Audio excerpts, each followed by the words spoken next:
Hey, what's up, guys? This is Gavin Shaw, the Locked On Knicks podcast, and today I'm joined by Gibson, Pyper, the mind, the coach behind Half Court Hoops, to explain why the Knicks defense has gone from one of the NBA's worst to its best.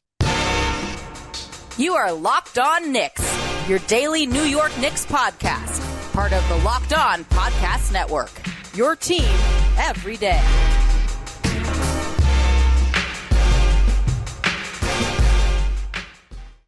You are Locked On Knicks, your daily New York Knicks podcast, and I want to thank you for making Locked On Knicks your first listen today. And every day we're now available on all platforms, and that includes on YouTube. So please do us a big favor. Go throw us a subscription and enjoy our smiling faces. But who's talking to you? I'm Gavin Shaw, your favorite play-by-play broadcaster's favorite play-by-play broadcaster. Typically, I'd be joined on this podcast by the fantastic Alex Wolf, the editor-in-chief of the Strickland. But today we have a very special guest. Instead, it is Gibson Pyper.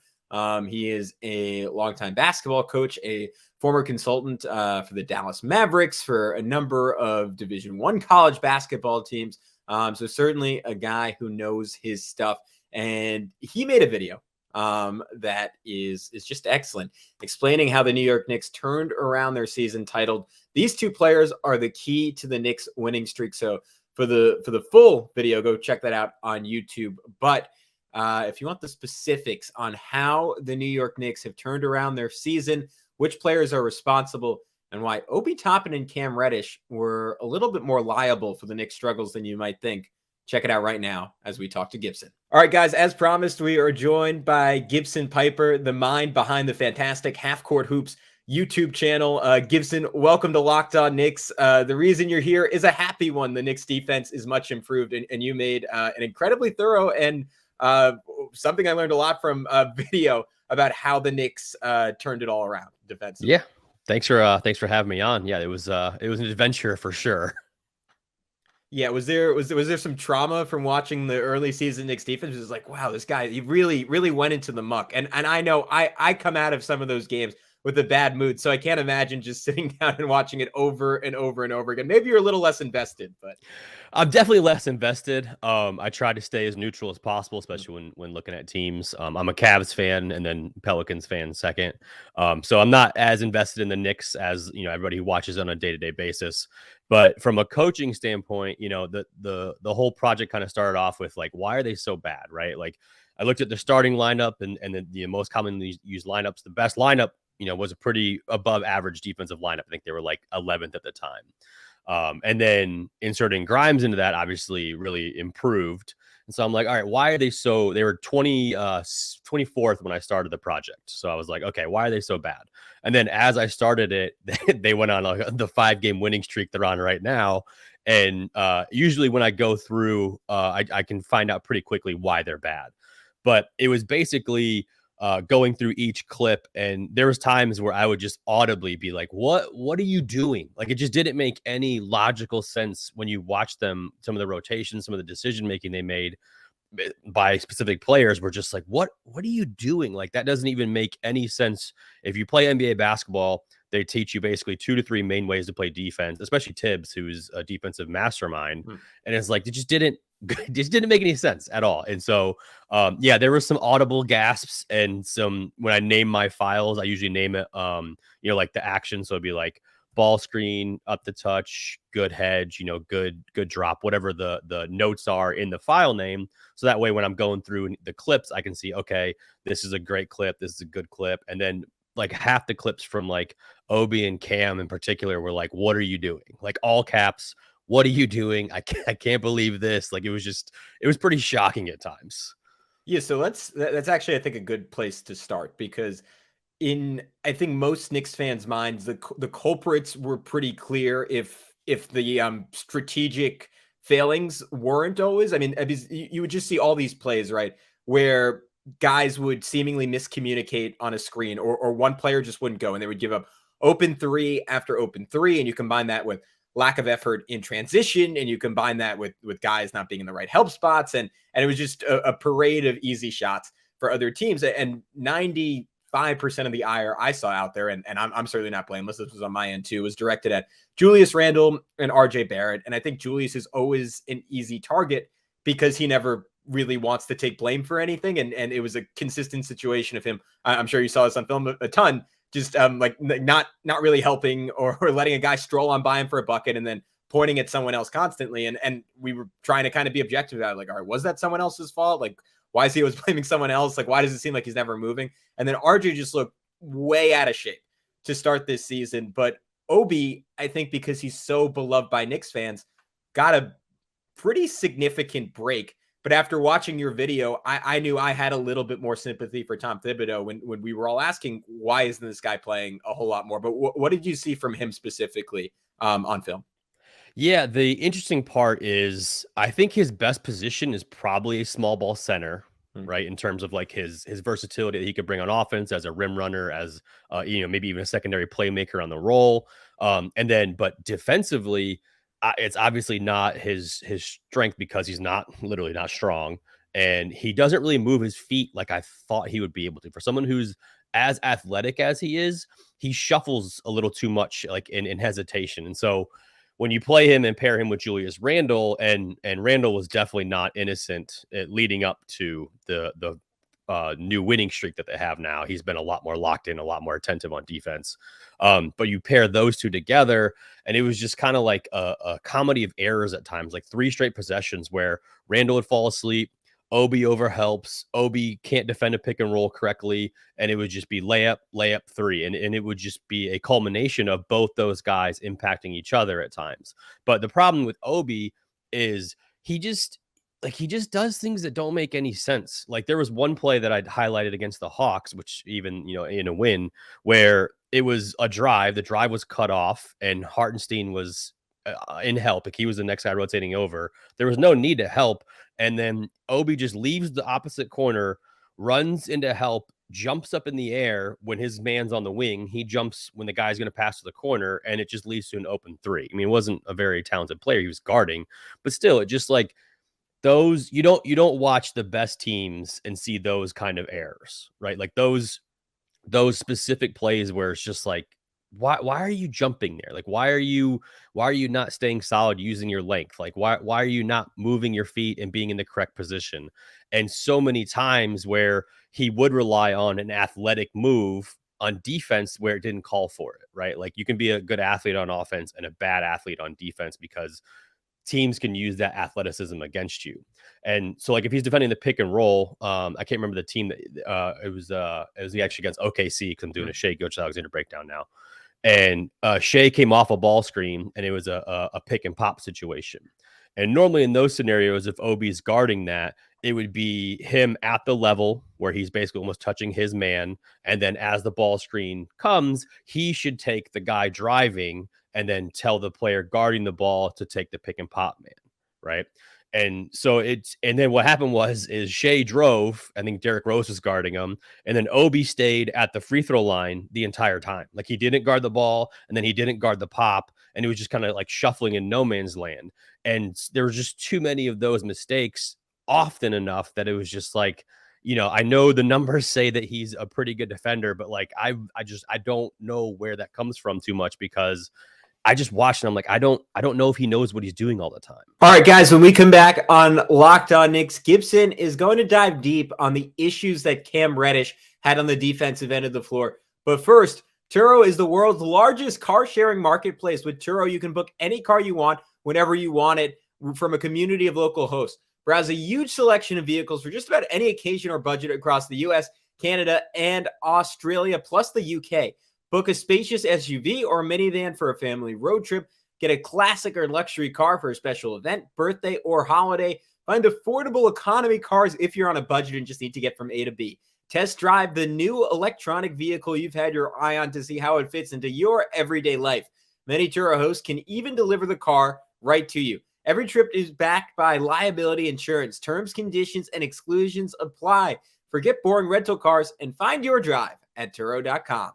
Yeah, and I think he was the beneficiary of getting most of his minutes with Emmanuel Quickley, who was obviously on-off god, I still to this date, or at least going to last night's game, #1 in the NBA in that capacity. And I think Obi gets a pass sometimes because he to the naked eye, right? He looks very active. It always seems like he's moving, he's doing something. And typically when Julius made errors, they were errors of inactivity. And with Obi, you're like, all right, well, at least he's in the vicinity. But I think you did a really good job breaking down, like, yeah, he's moving, but he doesn't really know why he's moving or where he's going or what he's supposed to do when he gets there. And to your point, that would you combine that with maybe Julius's like apathy at points and RJ just getting blown by, and it would just lead to these like systemic breakdowns where it's like one thing going wrong, then another, and all of a sudden there's a wide open shot. But the other name you mentioned that really intrigued me is Cam Reddish, because I think he's another guy who amongst Knicks fans and on this podcast, the perception was, all right, he is the along with Mitchell Robinson when Mitch was healthy early in the season, he was the lone bright spot in the starting lineup. And you would see him make these flash plays and kick off transition by picking off a pass and just getting a tip on it and then sprinting down the floor for a dunk. And that felt so essential for the Knicks because no one else outside of Quickly really did that for New York in the early going. But in terms of some of the quieter stuff and what he did off the ball and even sometimes on the ball, what did you see in terms of his weaknesses on that end? Because I think as much as a couple of bad games offensively seemingly was the tipping point for Tibbs sitting him, I think you do a good job in this video outlining like, all right, it might have been some stuff on the other end as well. Yeah, I don't think offensively was ever his problem. Like I think he's a capable scorer and somebody who you can probably rely on even on as a second unit, almost like a lead man at times where he has a chance to make a significant offensive impact. I think he's a good shooter. I think he's a good driver, not a great decision maker, but you're not necessarily looking for that in a secondary, second unit guy.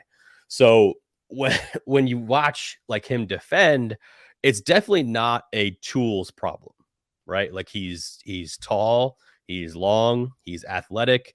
I think he has pretty good quickness and shiftiness on the defensive end. It's more of a focus, a mindset, and a positioning problem. So he would do 2 or 3 great things in a row in a defensive possession. Against the Warriors, he did a good job switching off on a pick and pop, and they made the good read, and they stopped basically the possession. And then he just stood there and watched as this guy cut right in front of his face for a dunk. They did a good job loading in transition one time where they did a good job stopping the ball against OKC again, stopping the ball. And then he was guarding his man in the corner and Lou Dort just cut right behind him and walked in for a layup. And it was like those blown possessions stand out so much more to coaches than they will to fans because, I'm going to say the average fan doesn't watch the game in slow motion back, right? Doesn't watch the game twice, doesn't clip it out in slow motion and recognize everything that happened in a possession. There's 100 possessions in a game. You're going to miss most of what's actually happening on the court, right? You see the overarching theme, that kind of what you're talking about, where he may make a steal and get a dunk where everything else is going miserably for the Knicks. And it's like, wow, like he made something happen. He got a steal and got a dunk.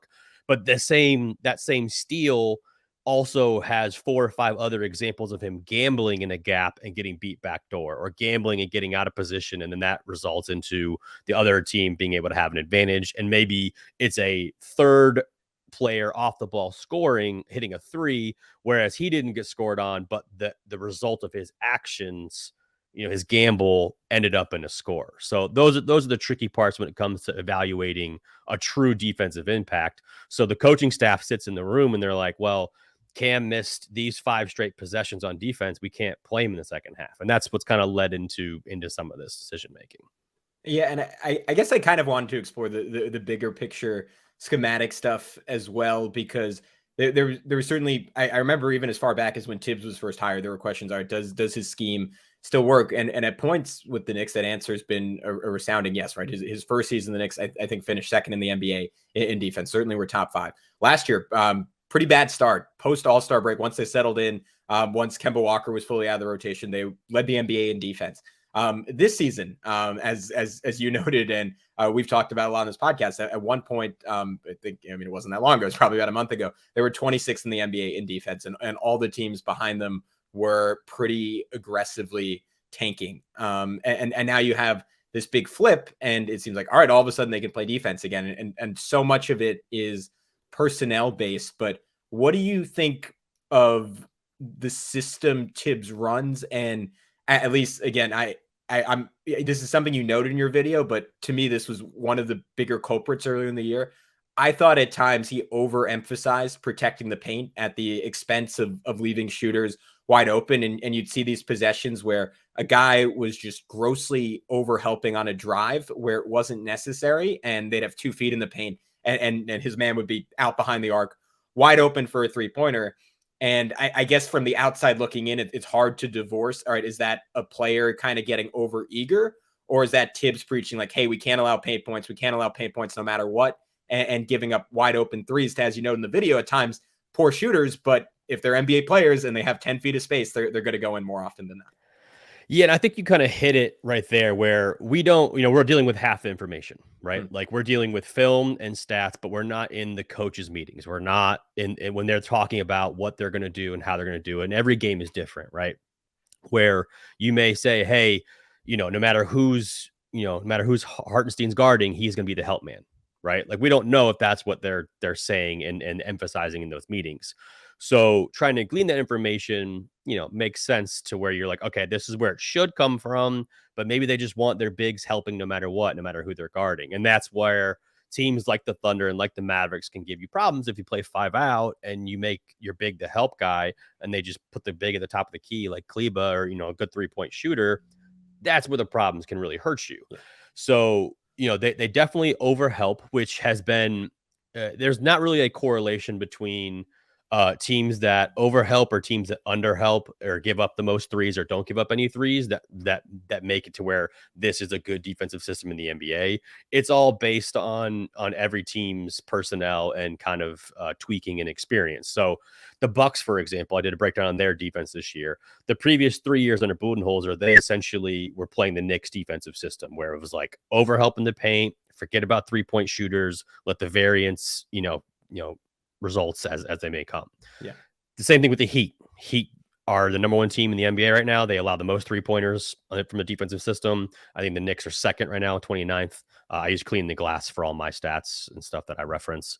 And so, it's not like, oh, the Knicks are overhelping, it's a bad system because of this. It would be they overhelped and then didn't recover properly, right? Like it was never, when I watched it, typically speaking, it was never the first drive that beat them. It was never the first action that beat them. It would be a drive, an overhelp, and then nobody would rotate next. Nobody would recover. The recovery with angle was off. Like all these little things that would add up to a catastrophic mistake for a layup or an open 3. So when you see a drive, let's say the Mavericks are playing 5 out, and a drive from the wing comes, and the big helps. Right. No matter where he is, he helps either off the corner, opposite wing, doesn't matter. It was never that initial help that was the mistake. Right. Let's say that's what they want to do. That's what they set their defense. Robinson's automatically the help guy in every situation. Right. He helps. That was never the culprit. Right. He may help properly, but it was the secondary help after or the rotations afterwards. And then a drive afterwards that would usually end up to another open 3 or a layup or something else being a mistake after that. All right, guys, when we returned from Gibson, what exactly did Deuce McBride and Quentin Grimes do to transform the Knicks defense? But first, BetOnline.net is your number 1 source for sports betting info, stats, news, and analysis. Get the latest odds and trends for every professional and amateur league out there, from pro football to college bowl season to basketball and the World Cup. We've got it all at BetOnline.net. If you love sports podcasts, you can even find those at BetOnline as well. What was the fastest and easiest way to get your betting info, including the latest odds on your New York Knicks? They are 4.5-point favorites to beat the Golden State Warriors tomorrow. I'm riding with the winning streak, baby. Let's go kick some Warriors butt. I am taking the New York Knicks minus 4.5 to win that game. So head to the website today or use your mobile device to learn more. BetOnline, it's where the game starts. Yeah, and you get the feeling now that, to your point, I think they've changed some stuff schematically. Like Julius is kind of being used in switch a little bit more than in drop.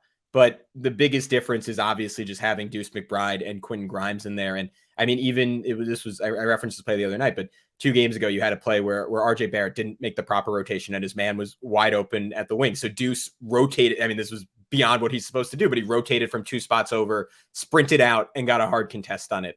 And you're seeing RJ and Julius more engaged, but even in the plays where they seem to fall asleep, there are guys that are so good that they're doing extra and covering up for their errors. But what have you seen, Gibson, in terms of what has driven the Knicks improvement over these 5 games? Yeah, and that's honestly defense is mostly effort after mistake, right? Like, or I would say it's probably 60% effort in the NBA, especially. In high school, it's a little bit more effort driven. College, kind of same way, but NBA is basically 60 to 70%. If you put in the effort, you can usually get a good contest. And even if you do contest, I mean, NBA players just make shots. So sometimes you can play perfect defense and it just doesn't matter. But the biggest driver of that has been the point of attack defense, right? Just removing a couple of the weak points, whether it's Obi's injury or, Reddish, not in the rotation, Rose out of the rotation, Fournier out of the rotation, and just playing 8 guys who care about defense. And if you have your point of attack defense set up by Grimes and Brunson, who Brunson isn't and never will be a great defender, but he tries. He's at least a good positional defender. He tries hard and like he makes an effort. So if you have 3 or 4 of the 5 players on the court giving an effort and you're Julius Randle, you're more inclined to give an effort, right? Like that's just what happens. It just is, it comes naturally. And if you know that, you can make a mistake and Grimes or McBride is going to recover for you, you're more willing to pass them the ball on offense too, right? So the ball moves a little bit more on offense, which we'll probably touch on in a little bit. But the point of attack defense with Grimes, Brunson, and McBride have all been really good, right? So there's not as much opening up of the hips and just letting a guy drive into the lane, relying on the help. Sometimes when teams help, like the Knicks do, there is an over reliance on I can press up here. And if I get beat, that's okay. We got help behind me. We know we're going to help. Right. But then what would happen is let's say, Reddish would get blown by way too easily at point of attack defense. Instead of, Reddish gets blows by, the help comes, instead of rotating and having Reddish recover to the next guy, his next man, or finding the next guy, he would just stop or stay on his man, leaving 2 or 3 on the ball in the paint and no recovery. And that's when the problems would start. With McBride and Grimes in particular, when they get beat, which is not often, but when they even give up a drive, they do a great job of rotating to the next spot and giving multiple efforts off of that. So it's a combination of not allowing blow by drives. Like Grimes did such a good job on Trae Young in the Hawks game, cutting off the angles and stopping the dribble penetration. Trae loves to reject ball screens. So I thought he did a great job of corralling him on those. I mean, Trae's going to get his scores and his assists, but making it as hard as possible is what the goal of the defense is. And so Grimes did a fantastic job. McBride was awesome on Herter in that Kings game. And so just those 2 just being out there and stopping those little early drives. And then when they do get beat, or if they get beat on like a ball screen or whatever, their ability to recover is just so much better than what it has been. It just makes everything more simple for everybody else on the court. And what role do you think Mitchell Robinson has played in this success? Because people are really highlighting what he's doing offensively. And I thought early in the season, he was the only, I think honestly, he was the difference between them. Not that they played a lot of games in October, but they were 15th in the NBA in defense in October. He goes out with an injury and it all sort of falls apart in November. And he was kind of the one guy cleaning everything up, and there would be a cascade of mistakes and he would find a way to make it irrelevant. Do you see him as kind of one of the premier defensive bigs in the NBA, or do you think he's a notch below that? Because I know as a rookie, we watched him play and we're like, wow, this guy, like he could be Rudy Gobert, like with his ability to switch out onto the perimeter. He was blocking James Harden step backs, and it still feels like he's lost a little bit of that athleticism and a little bit of that perimeter mobility at the expense of him being a much stronger rebounder and even stouter around the rim. But what role do you think he's played in all of this? Yeah, he's done a great job. I mean, you always need rim protection. I think he's done a great job. I think the Knicks are giving up 66% shots field percentage at the rim, which is outstanding. I don't think he is in the top tier of bigs and rim protectors, mainly because he doesn't have like a Brook Lopez level of discipline, and that can come with time. He's got time to improve, obviously, but there were times where, if he did get switched in the lane on a guard, or if a guard was driving, where he would bite too quickly on a pump fake, or where he would be up in the air instead of being solid and just using his length and wingspan. So if he improved his discipline, in my opinion, just from some of the clips that I've clipped out, I think he could get to that top level. But I don't know. Right now, I would not have him at the same class as like a Brook Lopez, a Giannis, Rudy Gobert, those top tier guys where they're gonna, veteran experience, obviously, remain disciplined, don't foul, don't bite on pump fakes, use your length, you're bigger than them, things like that, where I think are like the next steps for him in years to come. And we're talking about a guy who basically couldn't walk without fouling out of a basketball game early in his career. So the trajectory is definitely positive. All right, guys, we will be back in just a couple hours with more from Gibson. That's right. The fun is not over. In part 2 of this episode, we get into some individuals.